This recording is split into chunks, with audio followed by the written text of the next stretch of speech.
श्री गुरु ब्रह्मानंद निताय गौर हरि बोल। जय जय श्री राधे। बोलिए पवन सुत हनुमान की जय, श्यावर रामचंद्र भगवान की जय, पार्वती पते हर हर महादेव। राधे राधे दोस्तों, चलिए आज का पाठ प्रारंभ किया जाए। कल हमने सुना जथा सुअंजन अंजिदृग साधक सिद्ध सुजान, कौतुक देखत सेलवन भूतल भूरि निधान। गोस्वामी तुलसीदास जी गुरु की चरण रज की महिमा बता रहे हैं। तो कह रहे हैं श्री रामचरित्र रूपी मणि और माणिक्य गुप्त और प्रकट जहाँ जो जिस खान में है सब दिखाई पड़ने लगते हैं। कैसे? जैसे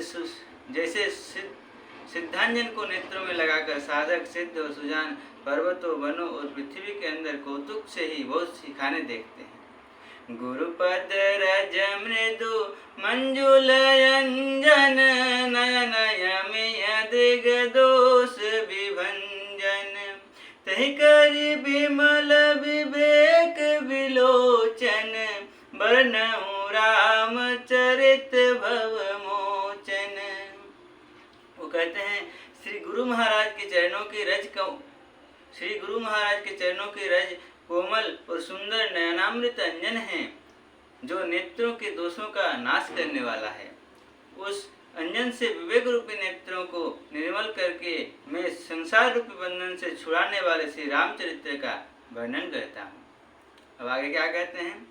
बंदऊ प्रथम महीसुर चरना, मोह जनित संशय सब हरना, सुजन समाज सकल गुण खानी, करऊं प्रणाम सप्रेम सुवानी, करऊं प्रणाम सप्रेम सुवानी। पहले पृथ्वी के देवता ब्राह्मणों के चरणों की वंदना करता हूँ, जो अज्ञान से उत्पन्न सब संदेहों को हरने वाले हैं। फिर सब गुणों की खान संत समाज को प्रेम सहित सुंदर वाणी से प्रणाम करता हूँ। साधु चरित शुभ चरित कपासु, निरस विशद गुणमय फल जासु, जो सही दुख पर छिद्र दुरावा, बंदनीय जेहि जग जस पावा। संतों का चरित्र कपास के चरित्र के समान शुभ है, जिसका फल निरस विशद और गुणमय होता है। कपास की ठोड़ी निरस होती है, संत चरित्र में भी विषयासक्ति नहीं है। इससे वो भी निरस है। कपास उज्जवल होता है, संतों का हृदय भी अज्ञान और पाप रूपी अंधकार से रहित होता है, इसलिए वो विशद है। और कपास में गुण मन तंतु होते हैं, इसी प्रकार संतों का चरित्र भी सद्गुणों का भंडार होता है, इसलिए वो गुणमय है। जैसे कपास का धागा सुई के किए हुए छेद को अपना तन देकर ढक देता है, अथवा कपास जैसे लोढ़े जाने काते जाने और बुने जाने का कष्ट सहकर भी वस्त्र के रूप में परिणत होकर दूसरों के गोपनीय स्थानों को ढकता है, उसी प्रकार संत स्वयं दुख सहकर दूसरों के छिद्रों दोषों को ढकता है, जिसके कारण उसने जगत में वंदनीय यश प्राप्त किया है। इस प्रकार से गोस्वामी जी साधु पुरुषों की संतों की महिमा बता रहे हैं, उनके गुण बता रहे हैं। मुद मंगलमय संत समाजो, जो जग जंगम तीरथ राजो, राम भक्ति जहाँ सुरसरि धारा, सरसई ब्रह्म विचार प्रचारा। संतों का समाज आनंद और कल्याणमय है, जो जगत में चलता फिरता तीर्थराज प्रयाग है, जहाँ उस संत समाज रूपी प्रयाग में राम भक्ति रूपी गंगा जी की धारा है और ब्रह्म विचार का प्रचार सरस्वती जी हैं।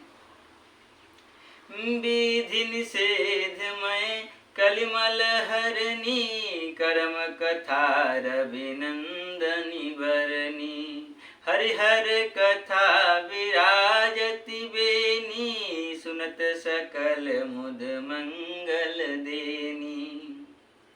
विधि और निषेध, यह करो और यह न करो रूपी कर्मों की कथा कलयुग के पापों को हरने वाले सूर्य तनया यमुना जी हैं, और भगवान विष्णु और शंकर जी की कथाएं त्रिवेणी रूप से सुशोभित हैं, जो सुनते ही सब आनंद और कल्याणों की देने वाली हैं। बटु विश्वास अचल निज धर्मा, तीर्थ राज समाज सुकर्मा, सब ही सुलभ सब दिन सब देशा, सेवत सादर समन कलेसा, कथय लौकिक तीर्थ राउ, देई सद्य फल प्रगट प्रभाव। उस संत समाज रूपी प्रयाग में अपने धर्म में जो अटल विश्वास है वो अक्षय वट है, और शुभ कर्म ही उस तीर्थराज का समाज मन परिकर है। वो संत समाज रूपी प्रयागराज सब देशों में सब समय सभी को सहज ही में प्राप्त हो सकता है, और आदर पूर्वक सेवन करने से क्लेशों को नष्ट करने वाला है। तुलसीदास जी कहते हैं कि प्रयागराज तो हमें जाना पड़ता है, तब जाके वहाँ का फल हमें मिलता है, परंतु संत समाज रूपी ऐसा एक प्रयागराज है जो चलता फिरता रहता है और हर किसी को हर जगह उपलब्ध हो जाता है। इसलिए वो कहते हैं वो संत समाज रूपी प्रयाग सब देशों में सब समय सभी को सहज ही में प्राप्त हो सकता है, और आदर पूर्वक अगर उसका सेवन किया जाए, और आदर पूर्वक सेवन करने से क्लेशों को नष्ट करने वाला है। जी हाँ बंधुओं, अगर हम साधु संतों के चरणों में श्रद्धा विश्वास और प्रेम रखें, उनका आदर सहित सेवा करें, तो जो काम उनकी सेवा से बन जाएगा वो बड़े बड़े पुण्य कर्म से भी नहीं बन पाता है। वो कहते हैं ना, जो ना करे लकीर वो कर दे फकीर। यही बात है कि संतों को बहुत ही आदर के साथ हमें सेवा करनी चाहिए। अकथ अलौकिक तीर्थ राव, देई सद्य फल प्रगट प्रभाव। वो तीर्थराज अलौकिक और अकथनीय है एवं तत्काल फल देने वाला है, उसका प्रभाव प्रत्यक्ष है।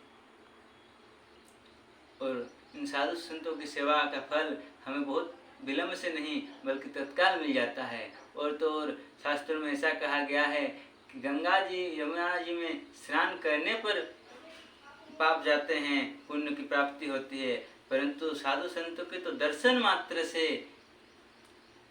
हमारे पाप चले जाते हैं और हमें पुण्य का भागी बनना पड़ता है।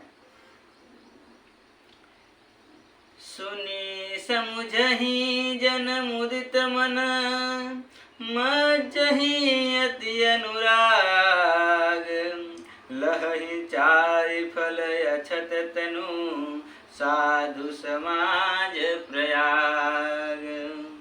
जो मनुष्य इस संत समाज रूपी तीर्थराज का प्रभाव प्रसन्न मन से सुनते और समझते हैं और फिर अत्यंत प्रेम पूर्वक इसमें गोते लगाते हैं, वो इस शरीर के रहते ही धर्म अर्थ काम मोक्ष चारों फल पा जाते हैं।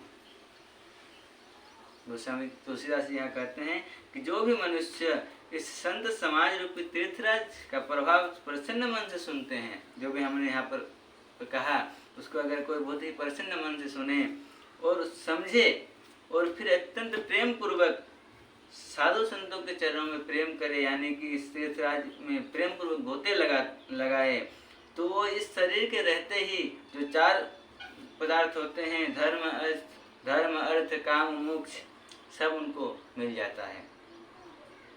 तो बंधु चलिए हम आप भी कोशिश करें कि हमसे किसी भी प्रकार से संत अपराध ना बने, और जितना हो सके, क्योंकि हम लोग गृहस्थ हैं इसीलिए हमें साधु संतों की सेवा करनी चाहिए।